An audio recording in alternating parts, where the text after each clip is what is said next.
Welcome back to another round of the story of the month. We did the first story of the month in episode 39. I hope you loved it. I haven't really heard much from you, so let me know. Shoot me an email or leave a review. Tag me on Instagram. I want to hear how these stories of the month are helping you. At its core, this story is about two things: details and documenting after loss. There's a lot of pictures that go along with this story from Lora Wallenstein. So visit fearlessandframed.com/044 photos to see them as you listen. I know that URL is a little bit different than what I normally direct you to. The show notes are at the usual fearlessandframed.com/044, but add the word photos at the end to jump directly to the original story that we shared on the Fearless and Framed journal. And as you're listening, if any of these stories of the month spark something of one of your own stories and you have a story to share, please submit it to us. Go to fearlessandframed.com/contribute. We'd love to hear from you. Now, if you've ever lost someone and you feel like you've missed your chance, or it's too late to document them and their story, who they are and all of that, you might not be at a total loss. That's really what Lora is teaching us through her story today. So without further ado, enjoy the story. Hey you're listening to the Intentional Documentary Podcast. So glad to have you. Around here, I'm gushing over the stories behind the pictures that we freaking love of our own lives. You know, the ones we hold as high value and iconic, because this is where photography meets real life. I'm your host, Marie Moss, and I believe that the best way to approach your photography is through your lens, your way. Through insightful conversations with photographers, I'll explore preserving life with your camera and using what lights you up to grow your brand. Let's get started. I'm a photographer. How do I not have pictures of my dad? I had plenty of posed photos, but nothing that captured him as I know him. It was a sick, sick feeling. That's what photographer Lora Wallenstein told me. We crossed paths in the fall of 2018 when she was a participant in the Preservation Project. If you've ever experienced loss, you've feared the strong feeling of your bond weakening over time and your memories growing fuzzy. It's painfully heartbreaking, and my friend, there's something you can do about it. There's something you can do to keep that connected feeling close and their stories alive. When you do this, it feels like you've done right by them and you can work through your grief with a little more clarity. Lora did exactly that for her dad, and it's why I wanted to share this story of the month with you. On September 16th, 2018, Lora got a call that led her to take her dad to the doctor, which led them to the hospital. Her dad suddenly and unexpectedly passed away just 7 days later. He just wanted to go home to Peanut, his dog, Lora said. We were with him the night before he passed, but TV promises us we can go out and experience and sit and say all the things. It's just not reality. He was gone the next morning. He didn't love being in front of the camera, so the photos we have, he was very aware of it, and they're just a bit inauthentic to him. They lack who he was. Lora had an idea. She'd make pictures in his home and write memories on the backs of the photos, an idea she'd bookmarked after reading Gaining Closure of a Life Change Through Making Pictures, which is a blog post that I wrote a while back. I'll link to it in the show notes.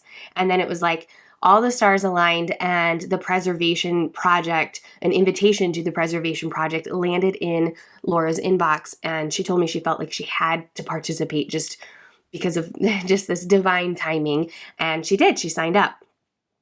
So I asked Lora how the Preservation Project served her. Here's what she told me. It's one thing to say, I'm going to capture images of the details, and very different to intentionally think through the essence you're trying to capture and ensure you bring that through to completion. With the Preservation Project's framework, activity options, and intention checklist, I created a mind map of what I wanted, which helped guide my thinking. I was in such a cloud of grief that this was critical.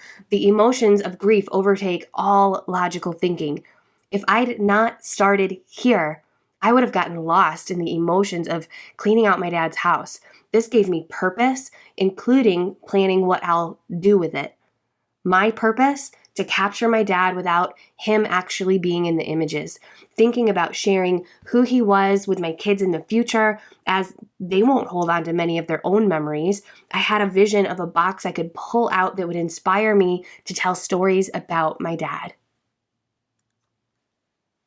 Lora wanted to go to his home, especially to his basement workshop, in the afternoon when the light was brightest to make pictures of her memories. Lora said about his workshop that he lived in there. It was his happy place. He was a man of many things, a craftsman and a handyman. He had a business called I'll Do It, and also worked fixing engines for a landscaping company. On her way to begin cleaning out his home, she told her sister what she wanted to do and how she wanted to make these pictures by herself. I wouldn't have been able to take these pictures with someone with me, Lora said. And I thought about that. I mean, as you can imagine, this kind of documenting is highly personal and intimate. I think there's no better time to approach this in a way that allows you to just sort of sit and think through your own thoughts. And then Laura's sister's response, I just thought was so funny because I think that a lot of us can completely relate. I think her response to all of this was typical of how most non-photographers and non-memory keepers respond to us documentarians. You're weird, but all right, have fun. I'll be upstairs cleaning out Dad's house. Lora thinks her sister thought she'd be photographing his things, more of like a list format, his tools, his paintbrushes, etc. And that was that, like a checklist to complete. And here's what Lora told me. It wasn't until we were looking at the photos when my sister could see the stories. She basically said, these aren't photos of his tools. No, these are pictures of Dad. She noticed little things that I didn't, like his drill bits, the way they were lined up. That was something she helped him with. She found her own stories inside of these pictures. Laura's sister was so moved by the pictures that she printed one on a canvas for herself. Lora said, my dad was raised with a house full of brothers by parents who lived through the impact of the Depression. He kept everything and was protective because of how he was raised. One of the photos is of his fake water treatment unit he had built. There was a safe inside. His shelves were filled with the bits and pieces of things no longer working that he might be able to repurpose one day. His things were an extension of him. Those things, the tools, odds and ends, tiny scraps of wood, are little pieces of my childhood memories. He built me a dollhouse with those little pieces and tools. The radio was always on, and when I went down there that day to shoot images, the music still played. The radio still on from the day he had left to go to the hospital. I'd previously gotten a video of that. His home was filled with little pieces of who he was. He liked to share memes on Facebook. He didn't share anything else on Facebook but those memes. I found his list. When Lora shared these photos to our Facebook group, and she only shared a small sampling back then, I about fell off my chair. For one thing, I felt like I knew her dad. The pictures were so familiar of my Papa Stan, who passed away 11 years ago. He too had a basement workshop, came from an enormous family, and had that mindset of saving and protecting your things. And you never know, you might need it one day, so he'd saved everything, and it was kind of an ongoing family joke. And this is just one of the beautiful things about the Preservation Project and our community, is that unexpected stories throughout time surface when you do the work and when we all share our stories. There's a dimension in depth with the Preservation Project that's rarely found scrolling social media when our faces are buried in our phones and immersed in the to-do lists that we live out. And here's what Lora said about that. The Preservation Project was a huge part of me processing grief. It was more of the thinking that I did. The playbook guided me to think about who my dad was so I could intentionally capture him through his things. It gave me something to do, very therapeutic. I can see people going through other things like bad days in parenthood being helped by this. I loved the playbook. I'm not a journaler consistently. The way the playbook is laid out allowed me to make word webs and circle things. It's an easy way to think and have a plan. Even just pulling out the playbook again, my brain is spinning with ideas. So she told me all of that when we were on a call together, putting the story together. And I just want to say to you, maybe you've lost someone recently. Maybe it was long ago. Maybe it wasn't a person, but it was a home or a season or an experience.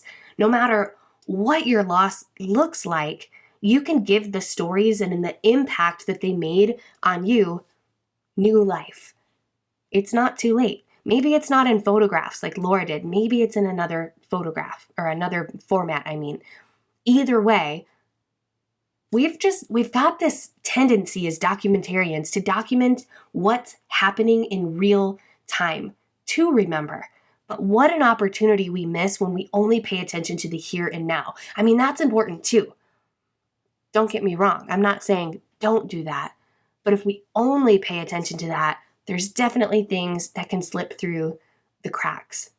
And I want you to think about that today. Think about the things that you've lost that have kind of stuck with you. Do you need a way to help process some of that grief? This could be a way. Going back and documenting the essence of the story, if you will, could be a way to do that. So I hope that you've enjoyed today's story of the month. You can see all of the photos that Lora made through this, and oh my gosh, they are amazing. Go to fearlessandframed.com/044 photos to see that.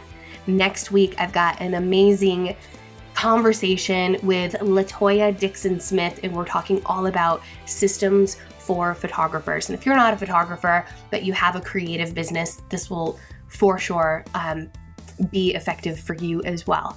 I can't wait to hear from you. I'll talk to you soon. Bye for now.